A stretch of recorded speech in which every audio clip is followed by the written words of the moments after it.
الكاتبة والشاعرة شهريار البستكي، أهلا بحضرتك معانا في صدى البلد. يا أهلا وسهلا، مرحبا فيكم.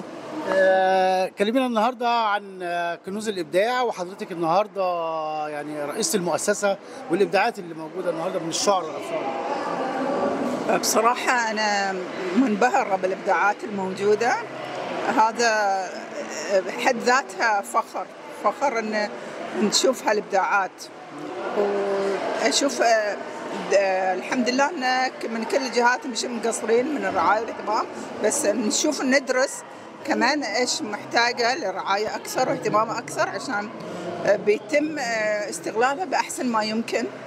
وده أحس إنه فعلا ثروة حقيقية الواحد يمتلكها، وكنوز فعلا قيمة. اختيارك للأطفال بيتم إزاي من خلال المؤسسة يا أستاذ شاهين؟ والله نحن مع فريق، معانا الأستاذ الشاعر الكبير أحمد مرسي، ومعانا الأديبة غادة، ومعانا الأخت هدى، وهم يعني نسق ويا بعض، وبيكون الأطفال الحلوين اللي نشوفهم. فاختيار كان الحمد لله إنه كثير جيد وممتاز، يعني بالإلقاء القوي الموجود والمواهب الفذة الموجودة بصراحة. ده شيء كثير نحن مبسوطين منها. لو كلمنا على الأطفال وزرع بذرة الشعر فيهم العربي، يعني ازاي اختيارك ان انت بتهتمي بالأطفال وزرع الشعر فيهم؟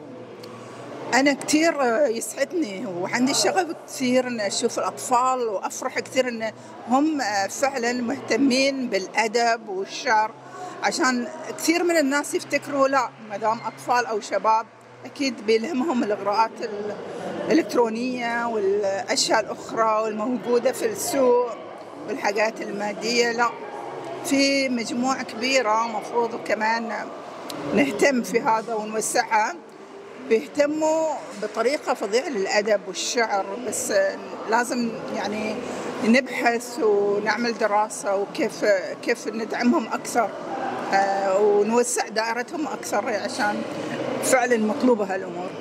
يعني لو ختاما قطعة من مقطوعاتك الشعرية إن شاء الله. في قصيدة اسمها لك أن تفتخر من كتابي ابقى إنسانا، اسمحوا لي ألقيها. لك أن تفتخر، لك أن تفتخر بأنك يوما لم تجرحا أو تؤذي أحدا. لك أن تفتخر، لك أن تفتخر بأن حوارك لا يدخل فن اللدغات، وحديثك لا يجد حتك الأعراض. لك أن تفتخر بأن تاريخك عارا من الاعتداءات، وماضيك خالا من التجاوزات.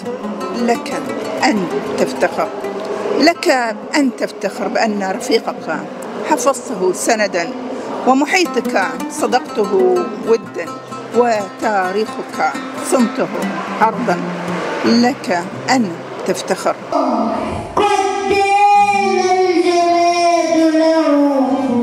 فسبح الصخر حمدا راضيا نعم